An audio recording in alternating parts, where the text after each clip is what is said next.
सुप्रभात बच्चों। तो हम लोग हिंदी साहित्य में पाठ संख्या 10 पढ़ रहे थे, दो कलाकार। तो यह मनु भंडारी इसके लेखक हैं। मनु भंडारी द्वारा लिखित दो कलाकार शीर्षक कहानी, यह दो मित्रों की कहानी है, दो दोस्तों की कहानी है। जैसा कि पिछले वीडियो में हम लोग पढ़े भी थे, और दोनों मित्रों का नाम है, एक का नाम है चित्रा और दूसरे का नाम है अरुणा। तो जैसा कि नाम से स्पष्ट है, चित्रा को चित्र बनाने में बहुत ही चित्र बनाना उसे अच्छा लगता है, चित्र बनाने में माहिर है। लेकिन ठीक अरुणा इसके विपरीत है, जो कि वह समाज सेवा करने में वह ज़्यादा रुचि रखती है। पढ़ते एक ही साथ हैं, रहते एक ही साथ हैं, लेकिन दोनों की सोच क्या है, अलग अलग है।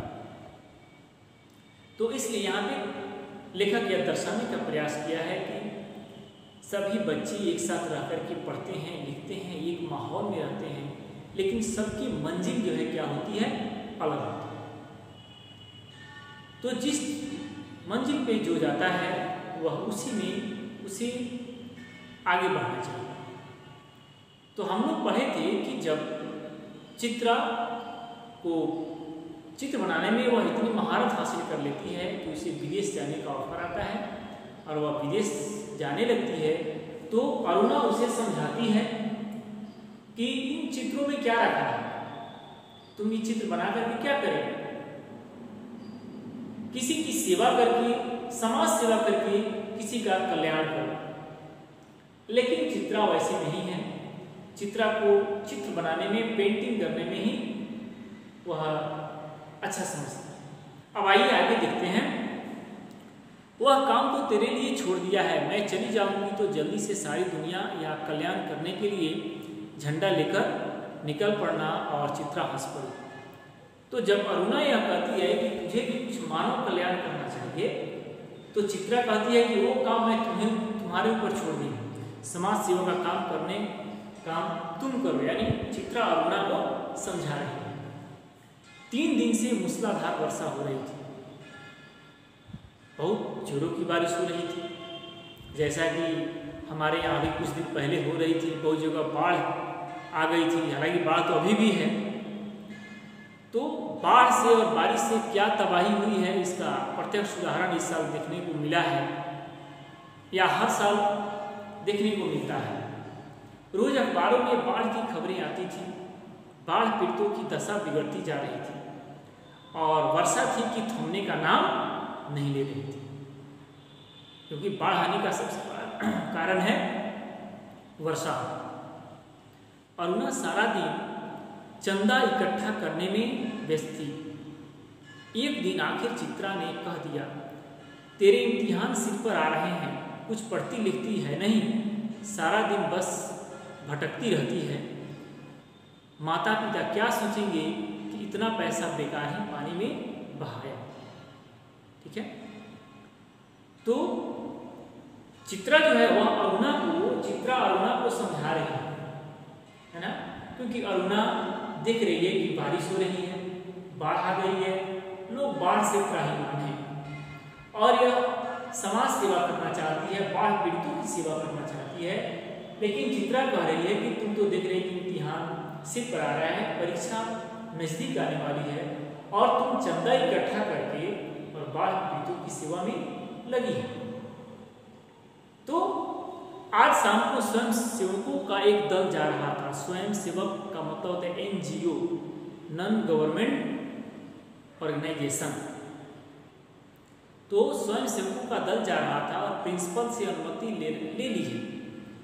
अरुणा कह रही कि मैं प्रिंसिपल से अनुमति ले ली हूँ, मैं भी उनके साथ ही जा रही हूँ। चित्रा की बात को बिना सुने उसने कहा।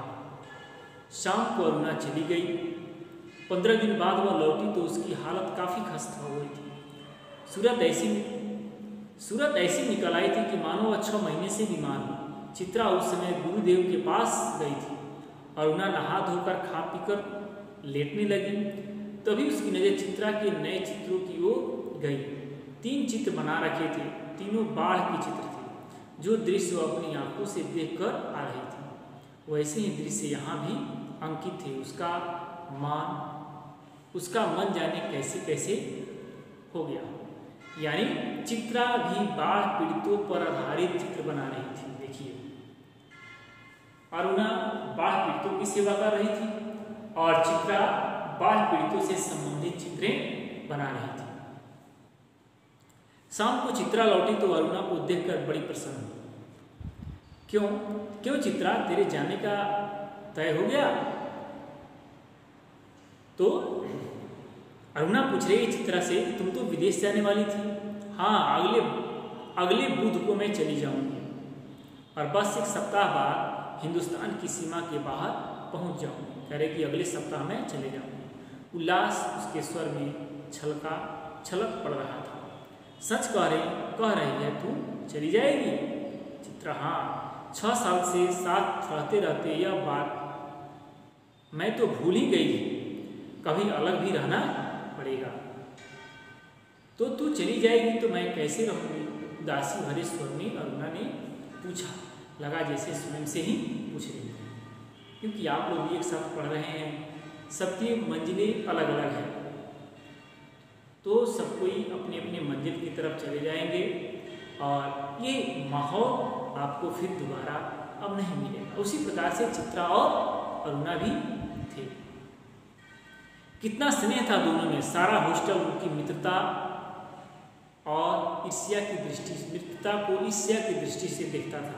यानी चित्रा और अरुणा दोनों में इतनी गहरी दोस्ती थी कि बाकी के लड़के या लड़कियां जो है इसे ईर्ष्या के दृष्टिकोण से देखते थे।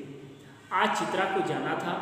अरुणा सवेरे से ही उसका सारा सामान ठीक कर रही थी। एक एक करके चित्रा सबसे मिली। बस गुरुजी से मिलना रह गया था, सो उनका आशीर्वाद लेने चल पड़ी। 3 बज गए थे, वह लौटी थी। 5 बजे की गाड़ी से वह जाने वाली थी। अरुणा ने सोचा वह खुद जाकर के देख जाए कि आखिर क्या बात हो गई है। तभी बड़बड़ाती सी चित्रा ने प्रवेश किया। बड़ी देर हो गई ना, और क्या करूं, बस कुछ ऐसा हो गया कि रुकना ही पड़ा। ठीक है, तो सबको यह विश्वास हो गया कि चित्रा जाने वाली है। ठीक है, आखिर क्या हो गया जो रुकना ही पड़ गया? सुने तो 2-3 कंठ एक साथ बोले। गर्ग स्टोर के सामने पेड़ के नीचे अक्सर एक भिखारी बैठी रहा करती थी ना। लौटी तो देखा कि वह वहीं मरी पड़ी है और उसके दोनों बच्चे उसके सूखे शरीर से चिपक कर बुरी तरह से रो रहे थे।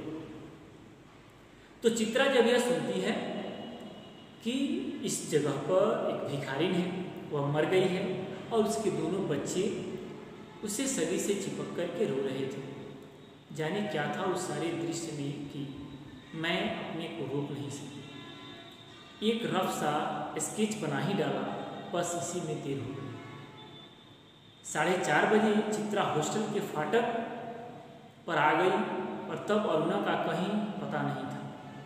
बहुत सारी लड़कियां उसे छोड़ने स्टेशन तक भी गई, पर चित्रा की आंखें बराबर अरुणा को ढूंढ रही थी कि आखिर अरुणा गई कहाँ। 5 भी बज गए। रेल चल पड़ी, पर अरुणा ने न आई सो न आई। अरुणा नहीं आई तो नहीं। विदेश जाकर चित्रा तन मन से अपने काम में जुट गई। चित्रा विदेश चली गई, अपने काम में जुट गई। उसकी लगन ने उसकी कला को निखार दिया। यानी इतनी लगन थी। और कहा भी जाता है कि किसी भी कार्य को करने में यदि लगन हो, जज्बा हो, तो सफलता उसके कदम जरूर चूमती है। चित्रा भी विदेश जाकर एकदम लगन से काम करने लगी और वह आगे बढ़ने लगी। विदेश में उसके चित्रों की धूम मच गई। भिखारी और 2 अनाथ बच्चों के उस चित्र की प्रशंसा तो अखबारों के कॉलम पर गए। शोहरत की ऊंची कगार पर बैठे चित्रा जैसे अपना पिछला सब कुछ भूल गई। चित्रा बहुत पैसे कमाने लगी और वह पिछली बातों को भूल जाती है। पहले वर्ष तो अरुणा से पत्र व्यवहार बड़े नियमित रूप से चला, फिर कम होते होते एकदम बंद हो गए। पिछले 1 साल से तो वह अभी मालूम नहीं कि वह कहाँ है। अनेक प्रतियोगिताओं में उसका अनाथ शीर्ष वाला चित्र प्रथम पुरस्कार पा चुका था। जाने क्या था चित्र में, जो देखता चकित रह जाता था। चित्रा इतनी सुंदर चित्र बनाती थी कि चित्रा के चित्र को देख करके सब कोई चकित रह जाते थे। 3 साल बाद जब वह भारत लौटी तो बड़ा स्वागत हुआ, क्योंकि विदेश में यह बहुत नाम कमाई थी। अखबारों में उसकी कला पर, उसके जीवन पर अनेक लेख छपे। पिता अपनी इकलौती बिटिया की सफलता पर बहुत प्रसन्न थे, खुशी से फूले नहीं समा रहे थे। और क्यों न खुश हों, बिटिया की इतनी बड़ी महान उपलब्धि पाकर के कोई भी पिता तो खुश होगा ही।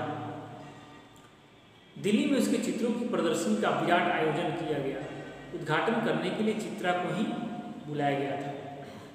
अब हम लोग अगले वीडियो में देखेंगे कि आखिर चित्रा और अरुणा आपस में मिलते हैं कि नहीं, और वह उसका जिस चित्र पर इतना उसको शोहरत मिला वह चित्र किसका था, और अरुणा कहाँ चली गई, फिर वापस आती है कि नहीं। तो ये हम लोग अगले वीडियो में और इस पाठ को अंत करेंगे। आज के लिए इतना ही। Thank you, God bless.